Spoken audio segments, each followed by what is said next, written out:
The glass walls of my office stretched floor to ceiling, reflecting the city skyline in shades of gold as the sun began its descent. From here, I could see the stadium lights flicker on, the same lights that once made my heart race as a teenager chasing a dream. Now, they lit up my sports club. My name wasn't on the team roster anymore. It was etched into the ownership plaque outside the front entrance. I smoothed the sleeve of my silk blouse, the fabric cool against my skin, and leaned back into the leather chair. On the desk in front of me, contracts were stacked neatly in folders, sponsorship deals waiting for my signature. I should have felt untouchable, invincible even. But the buzzing of my phone reminded me that ghosts don't stay buried forever. A message. From them. The girls who once stood shoulder to shoulder with me, then shoved me aside when I didn't fit their picture-perfect team. They were back in town for a reunion game, and the text was a casual invitation to join. As if nothing had happened. My lips curved into a faint, ironic smile. They had no idea. No clue whose office overlooked the very field they were about to play on. I traced the rim of my coffee cup, inhaling the dark, earthy aroma, and let myself linger in the silence. Part of me still stung from the memory of that betrayal. But another part, stronger, calmer, was already preparing for the moment I'd finally face them again.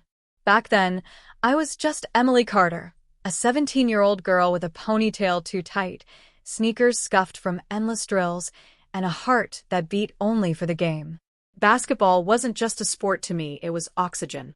I lived for the squeak of sneakers against the court, the echo of the ball hitting hardwood, the roar of a crowd that I swore one day would be chanting my name. But reality doesn't always match the dream. I still remember the day Coach Daniels called the team into the locker room. The air smelled faintly of sweat and cheap detergent. My stomach twisted in knots as he read the final roster for the state tournament.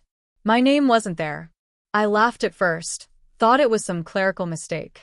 But when I looked up, the girls avoided my eyes.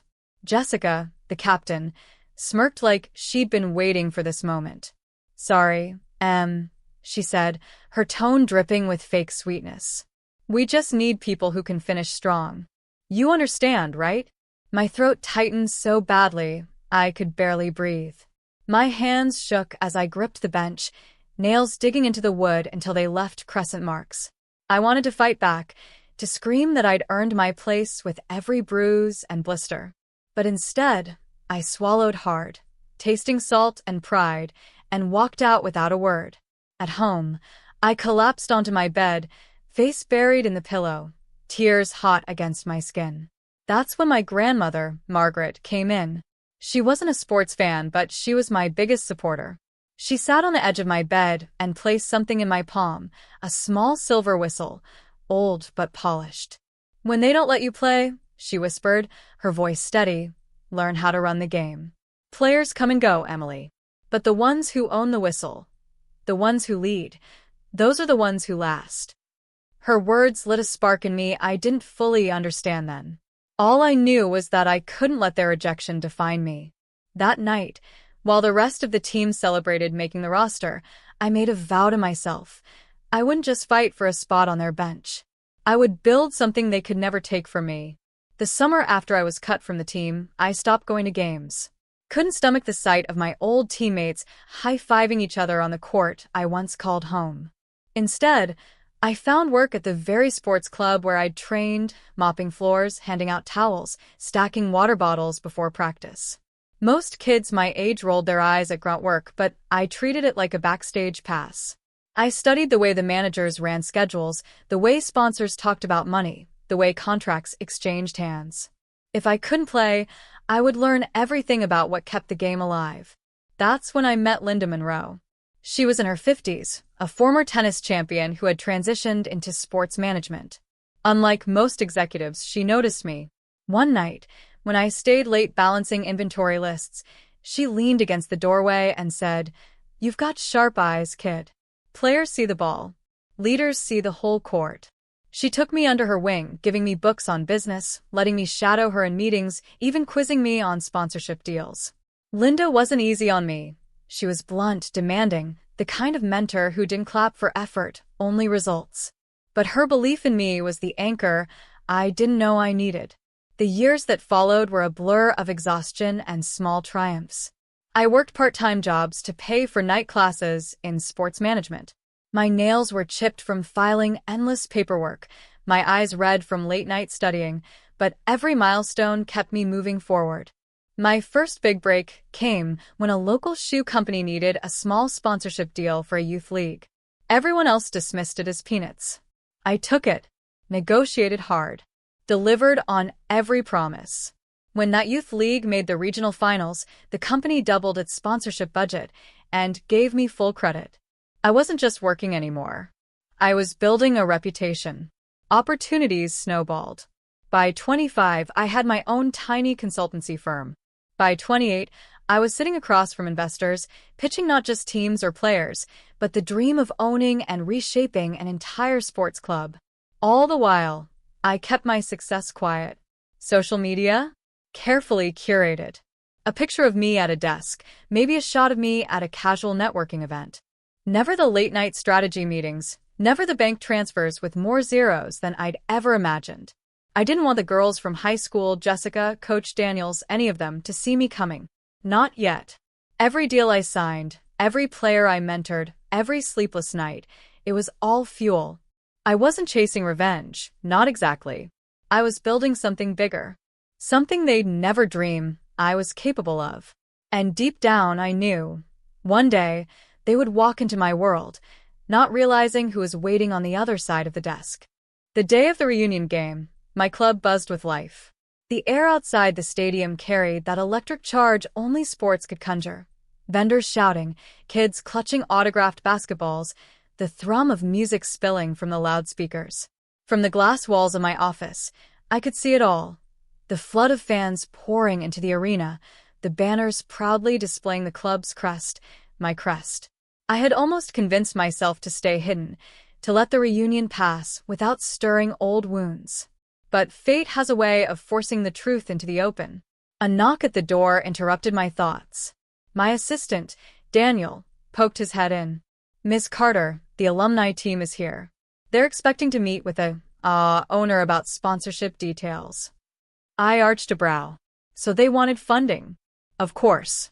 "Send them in," I said, my voice calm, though my pulse quickened beneath the silk of my blouse. Moments later, the door opened, and in walked the ghosts of my past. Jessica led the way, still carrying herself like the queen bee she'd been in high school. The others trailed behind her, their laughter fading as they took in the room. My office wasn't just an office, it was a statement. Smooth marble floors, floor-to-ceiling shelves lined with trophies and photographs, a panoramic window that framed the glowing stadium. On the wall behind my desk hung a single object in a shadow box, my grandmother's silver whistle. They didn't notice me at first. Their eyes roamed the room, whispering in awe. Then I rose from behind the desk. "Hello, ladies." The silence that followed was deafening. Jessica's smirk faltered, her eyes narrowing in disbelief. "Emily? This is your office?" I let the question hang, savoring the stunned looks on their faces. "It is. In fact, this entire club is mine." For a moment, no one breathed. Then the flood of reactions came all at once. "No way. You're kidding. You own this place?" Jessica's voice cut through, brittle and sharp. "You? The girl who couldn't even make the team?" I met her gaze steadily, my tone even. "Yes. The girl who didn't make the team. The girl you all replaced. While you were busy playing games, I was busy learning how to run them." Their expressions shifted. First denial, then dawning comprehension. A mix of guilt and awe flickered across their faces.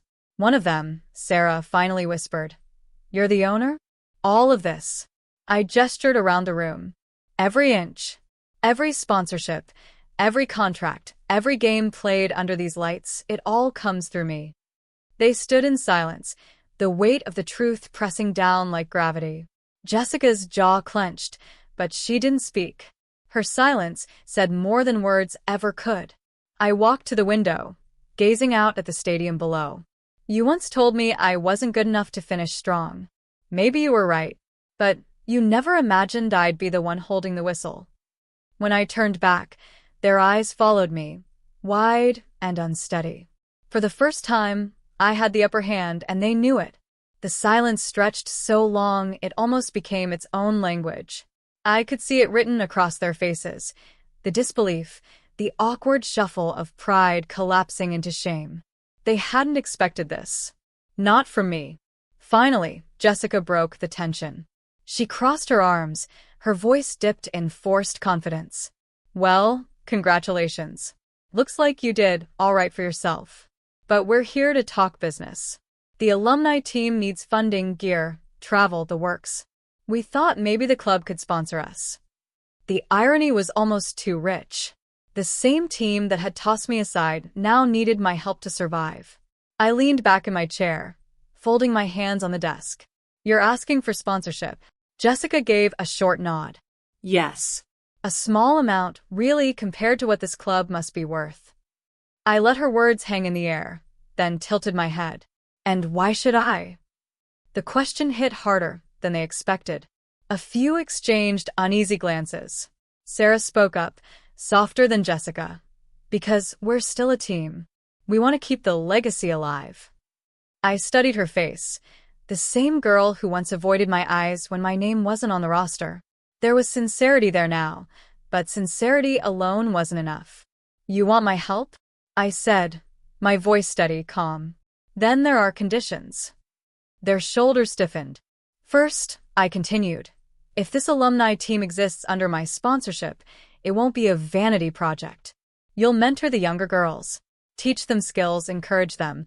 Make sure they never feel what I felt the day you all shut me out. They shifted uncomfortably, but I didn't give them time to argue. Second, no toxicity. Rivalries, gossip, tearing each other down, it ends here. If you want to wear jerseys with my club's crest, you'll act like leaders, not bullies. Jessica's lips tightened, but she said nothing. And third, I said, leaning forward, letting the weight of my words sink in, respect. Respect for each other, for the game, and for the women who lead it. I'm not just funding you. I'm setting the standard. You either rise to it or you walk away.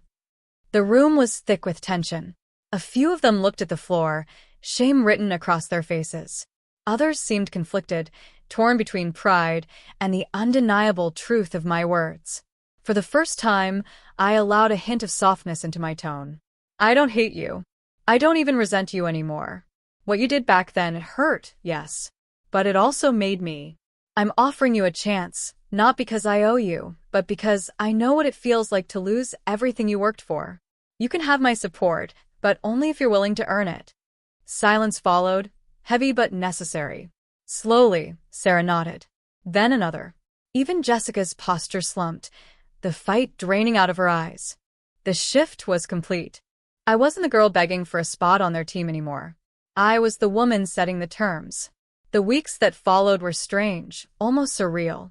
The alumni team accepted my conditions, some with hesitation, others with relief. Slowly, I began to see them soften.